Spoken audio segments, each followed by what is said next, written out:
So today the topic of discussion is the mode of payment made to retiring partner. I had already discussed that we have to pay to the retiring partner either directly the lump sum amount or we will transfer it to their loan account. तो आज हम करेंगे illustration number 35। इसमें तीन partners हैं। One is Banwari, second one is Gardari, and last one is Murari. There are three partners, Banwari, Girdhari and Murari. इनकी profit sharing ratio है 4:5:6 और उन्होंने क्या कहा है, उनकी कैपिटल स्टैंड कर रही है 2 लाख, 1 लाख एंड 50,000 और गर्दारी की रिटायरमेंट हुई है, गुडविल फर्म की है 1,14,000। तो रीवैल्यूएशन का प्रॉफिट जो है दैट इज 6,000, जर्नल रिजर्व है 30,000। तो सबसे पहले हम क्या करेंगे, सबसे पहले हम कैलकुलेट करेंगे calculation of amount payable to Girdhari कि गिरदारी को अमाउंट हमने पे करनी कितनी है। अब देखो गिरदारी को जो अमाउंट हमने पे करनी है, सबसे पहले हमने देखना है कि गिरदारी का कैपिटल बैलेंस कितना है। गर्दारी का कैपिटल बैलेंस जो गर्दारी का आपकी बुक्स ऑफ अकाउंट्स में गर्दारी का कैपिटल बैलेंस स्टैंड कर रहा है दैट इज 1 लाख। अब आपने इसको क्या देना है, अब आपने इसको देना है शेयर ऑफ गुडविल। गुडविल है कितनी है, फर्म की गुडविल है 1,14,000। 1,14,000 में उसका शेयर बनता है 5/15 दैट इज 1/3, वो आपका बनता है 38,000। शेयर ऑफ गुडविल ये बना 38,000।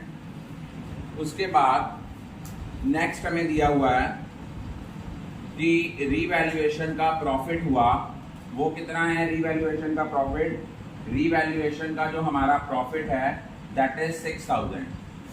तो शेयर ऑफ रीवैल्यूएशन प्रॉफिट ये आया आपका 2,000। टोटल अमाउंट हमारी जो पेबल हुई दैट इज 1,40,000। उसने कहा है ये जो 1,40,000 ये आया। उसके बाद उन्होंने और क्या दिया हुआ है, उन्होंने लिखा हुआ है कि आपकी बुक्स ऑफ अकाउंट्स में जर्नल रिजर्व स्टैंड कर रहा है 30,000 का। Add share of journal reserve वो हमें दिया हुआ है 10,000 का। तो टोटल अमाउंट हमारी जो पेबल हुई दैट इज 1,50,000। अब उसने लिखा है कि 1,50,000 में से हम लोगों ने 75,000 की 2 इंस्टॉलमेंट्स पे की हैं, including interest at the rate of 10% per annum. उनमें 10% पर एनम आपका क्या इंक्लूड है, इंटरेस्ट इंक्लूड है। अब यहाँ पे रिटायरमेंट जो हो रही है दैट इज ऑन 31 मार्च। तो हमें क्या करना पड़ेगा, हमें गिरदारी का लोन अकाउंट बनाना पड़ेगा। हम यहाँ बनाएंगे गिरधारी लोन अकाउंट।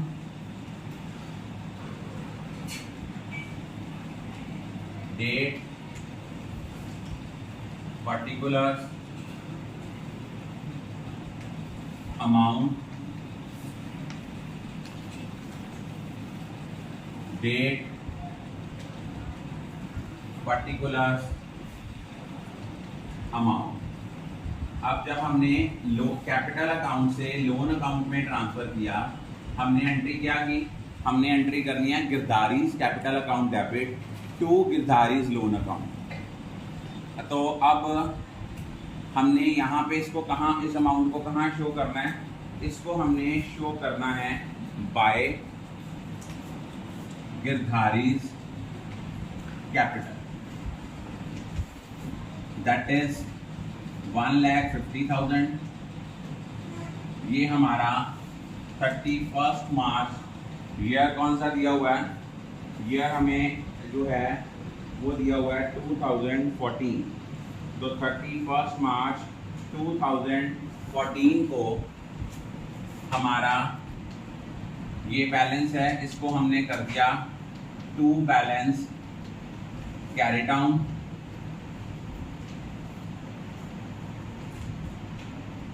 अब आप लोगों ने वर्ड उसने लिखा है कि 75,000 रुपए की एक इंस्टॉलमेंट है जिसमें इंटरेस्ट भी इंक्लूड है। अब 1 अप्रैल 2014 को ये हमने बैलेंस ब्रॉट डाउन करा, दैट इज 1,50,000। इंटरेस्ट जो हम पे कर रहे हैं, इंटरेस्ट उन्होंने हमें दिया हुआ है कि he is entitled to get interest at the rate of 10% per annum. अब अगले साल के एंड में 31/3/2015 को हमने इंटरेस्ट लगाया बाय इंटरेस्ट अकाउंट 1,50,000 के ऊपर 10% लगा, वो आ गया 15,000। अब देखा जाए तो हमारी इंस्टॉलमेंट कितनी थी, 75,000 की। उसने कहा था 75,000 में इंटरेस्ट इंक्लूडेड है, एक्सक्लूडेड नहीं बोला, इंक्लूडेड है। इट मींस जो हमारी इंस्टॉलमेंट की जो प्रिंसिपल अमाउंट थी वो कितनी थी, 75,000 टोटल पे किया। इट मीन्स 15,000 अगर इंटरेस्ट है तो आपकी अमाउंट, प्रिंसिपल अमाउंट कितनी हो गई, 60,000। अगले साल के एंड में हमने ये बैलेंस कैरी डाउन करा, ये आया 75,000। ये था 60,000 प्लस ये जो बैलेंस आया, ये आया हमारा बैलेंस कैरी डाउन आएगा 90,000। ये आ गया 1,65,000।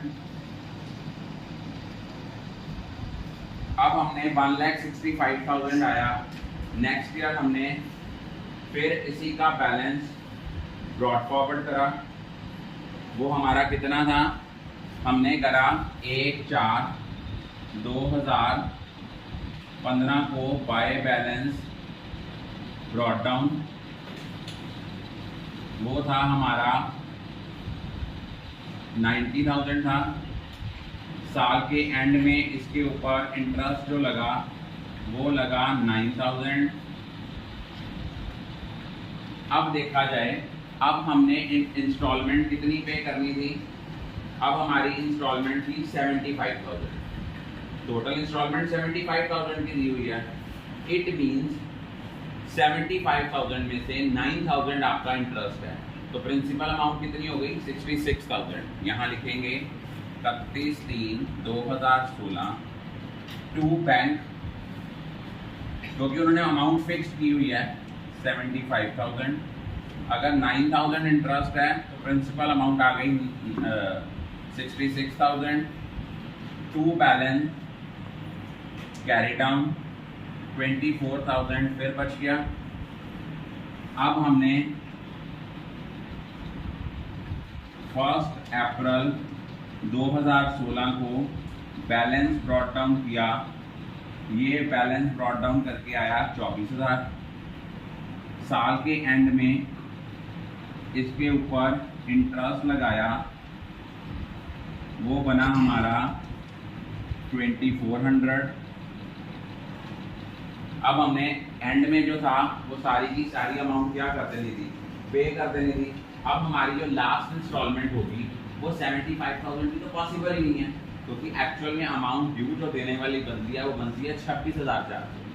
तो हम मैक्सिमम उतना ही पे करेंगे ना जितनी अमाउंट ड्यू बनती है, क्योंकि उसने जो 75,000 बोला था वो फर्स्ट 2 इंस्टॉलमेंट्स का बोला था, लास्ट इंस्टॉलमेंट का तो कुछ कहा ही नहीं।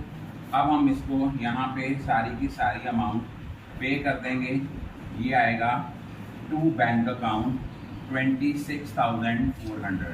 It is very important question for final examination point of view. I think all of you are clear about it.